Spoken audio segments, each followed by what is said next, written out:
Welcome back to the channel and welcome to another video tutorial. In this video, we're going to talk about custom database queries.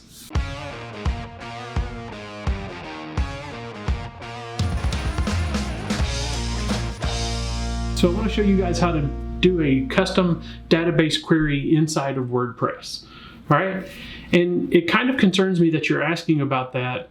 If you know how to do a database query outside of WordPress, it's pretty much the same thing. What concerns me about you guys asking is if you don't understand databases and the way databases are indexed, writing a custom query can greatly slow down the loading of your website and can also put a lot of heavy load on the database itself. So indexing, the columns being indexed could greatly slow down the loading of your query. So if you're doing for example, you're doing a query on using a keyword that someone has put in a search box, and you're querying the post title or the post content in the posts table, neither one of those are indexed. Now, if you don't know what indexing is just like the index in the back of a book. If you want to know where a certain term is in a book, you go to the index, and the index will tell you what page that term is on. So you go to the back of the book, you find that term in the index because it's in alphabetical order, it's really easy to find, and it says, this term is used on page 47 and 19. So you go to page 47 and there it is. There it talks about that term that you're looking for. Same thing in a database. The database index tells you what rows is using that term. Now, the post title and the post content are not indexed. The post name is, which is basically the slug of the title. So if your title is Hello World, the slug is going to be all lowercase hello-world. So if you're searching for world in the slug or in the post name, it's going to quickly find it because it has an index of those terms. If you're searching that for the post title or the post content, then that's going to take a little while depending on the number of posts you have, because it has to look at every single post in the database for that term. So I hope you guys understand that. Let's get started. I'll show you how to write a post or write a custom database query inside of WordPress. All right, so here on the IdeaPro.io website, which we use for testing if you're new to the channel, we use this for testing and just for examples and to make some of these videos. So I've got an example post open here, which is our Hello World post. Here in the post, we've got several different, a few different posts here, and we can go into this testing post. And that is a short code that we were using. Let's not use that one. Where was that? Hello World post. Let's do that. So this is Hello World post, and we've got some custom fields down here opened up, and we can add a custom field to this post.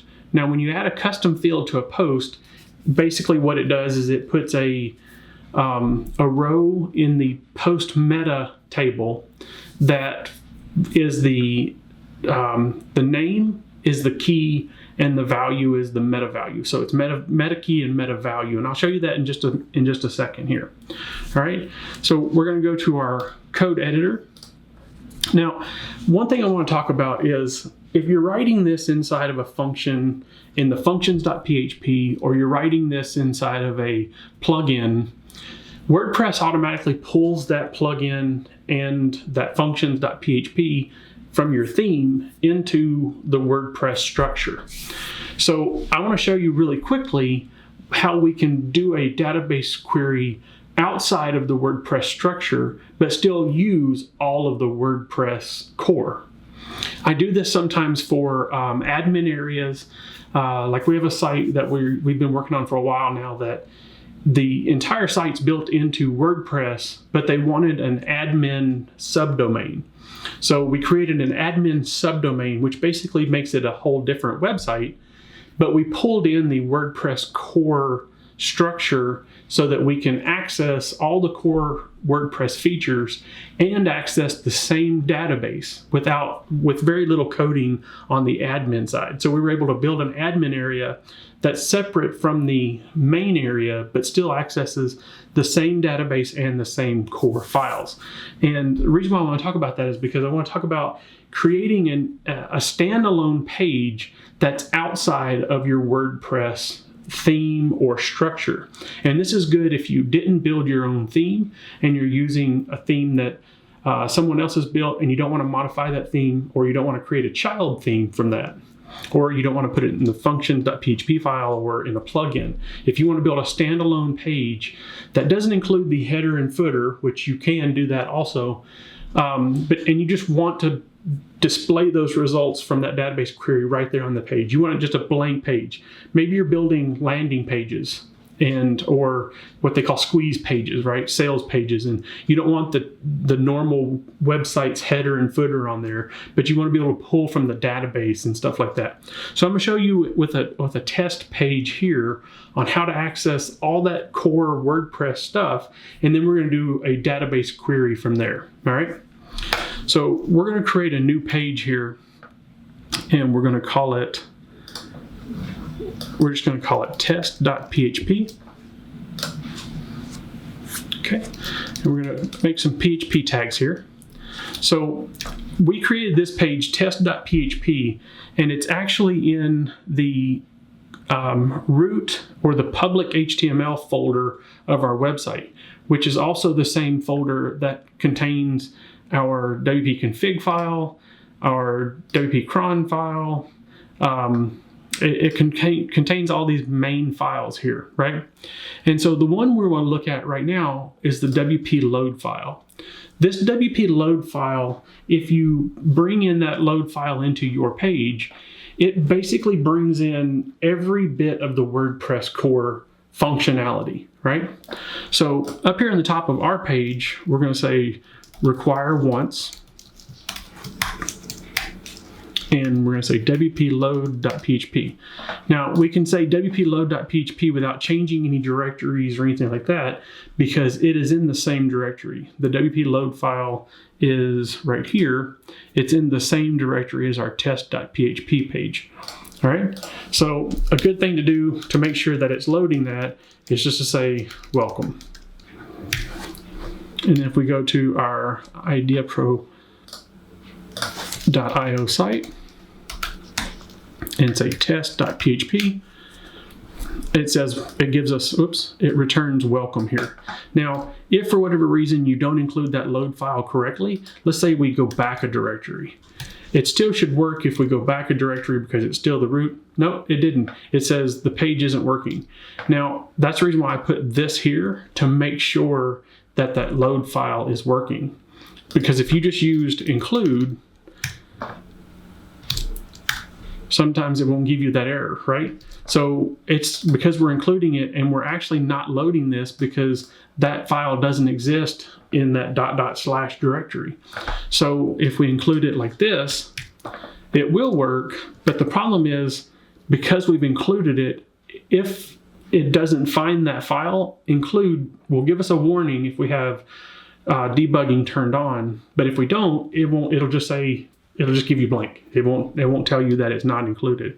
All right. So I like to use require once, and I don't use require because if you build multiple pages and you bring in a page that says require once, and you've already included that wpload.php, then it will duplicate again and it will cause some errors. So if you say require wpload, then it's going to, if you have another page you include that also has require wpload, it can cause some problems. So require once means if it's already been included, don't include it again. All right. So now that we have require once wpload, we will check this and we get our welcome message. So now we know it's working. All right. Okay. So now by just doing that right there, we've included in the root of our website on this page all the WordPress functionality. Now, what I want to talk about, and this is important to know what this is the WP DB object. And what that object does is it is a database connection to the WordPress database connection, right? So if we do a print R, which is going to show us the array or object, and then we do WordPress DB, it will actually show us all the details of the WordPress database. All right, but we're not going to worry about that right now. So we want to make sure that that's included and that's working. Now, if you're writing a function, let's say we make a function here and test function, right? Inside of a function, you need to do a global WordPress DB like that, so that you bring that WordPress database object into that function.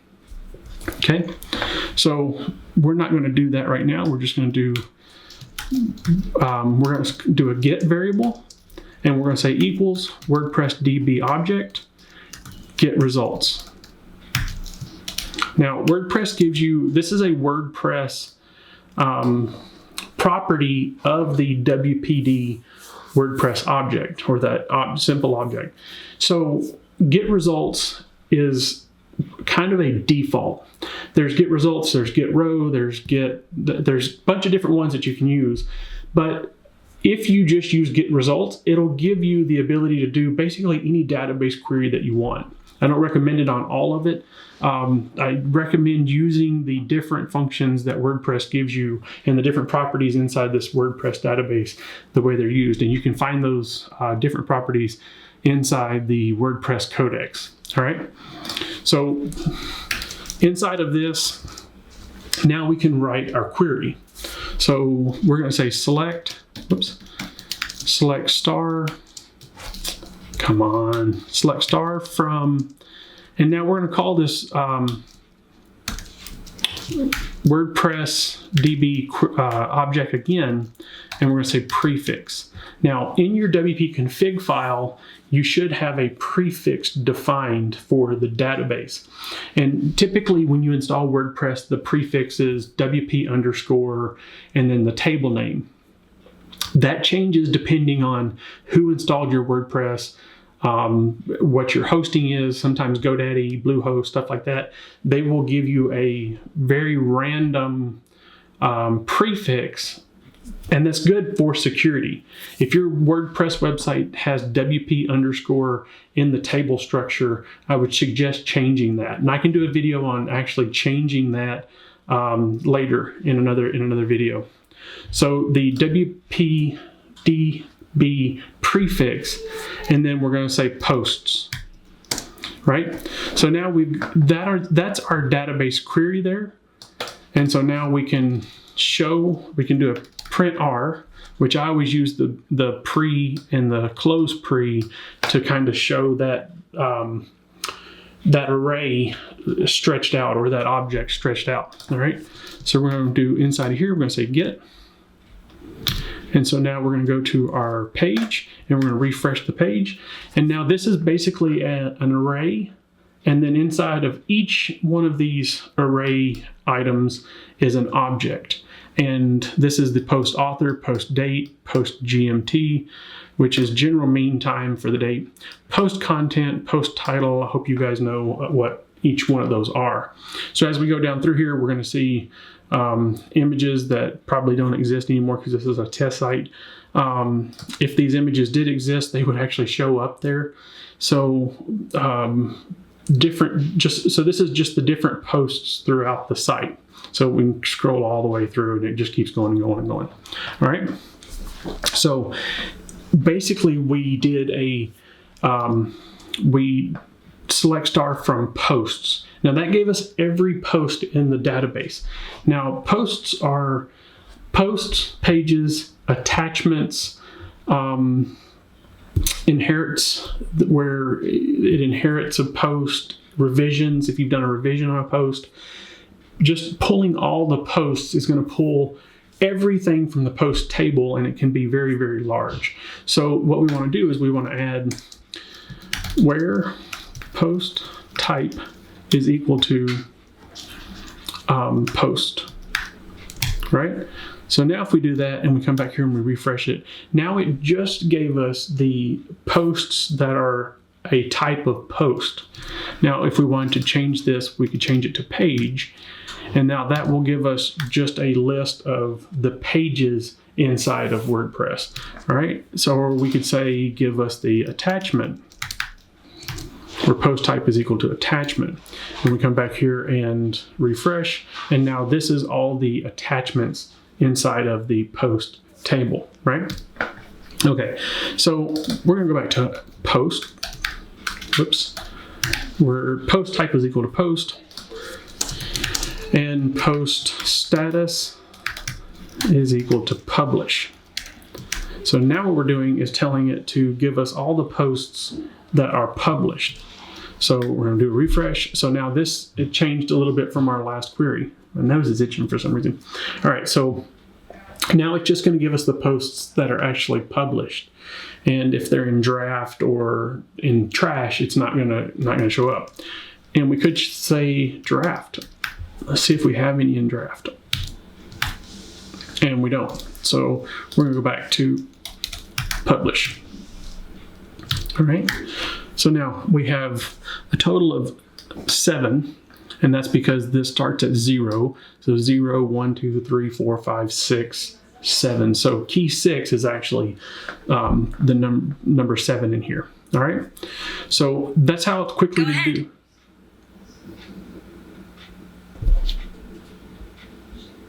Not sure what that even was. Oh, that's my watch. So that gives us a list of the posts and the 7 that we have in there. So let's go back and look, and we have 1, 2, 3, 4, 5, 6, 7. All right. So, whoops, wrong page. So this is a list of the posts that we pulled from the database. Okay, so now let's go into this hello world, and we're going to add custom field, enter custom field, and we're going to call this, let's say featured. And we're going to do a value of yes. Add custom field, and we're going to update. So now if we do I'm going to pull this over here. So now if we do a refresh, it's still going to give us the same post because we haven't changed our query. And this query, we can't just say where featured is equal to yes, because when you actually add a custom field like this in a post or page or custom post type, it actually adds it as a meta key. So this is the name meta key and the value meta value. All right. So now we need to search for posts where meta key is equal to featured and value is equal to yes. Now there's a couple of ways to do that. So I'm going to actually bring this down. I like to kind of bring this down to individual lines here to give me an idea. It makes it a little easier to manage, and then I can kind of put it back in place later on. So we want to say and post type is equal to, all right. So now what we've done is we've kind of broke it out into select star from blah, blah, blah. All right. So now what we want to do is we want to name our post table. Since this is WPD prefix posts, we don't want to use that throughout our query. So we're going to label this as a specific name. So select star from posts as posts, where posts.post type and posts.status is equal to publish. And then we're going to come up here and say posts.star. Now we can change this to where we say ID, posts.post title, posts.post content. We can specify each column that we want to pull, but we want to get the entire post. So we're just going to say post.star. All right.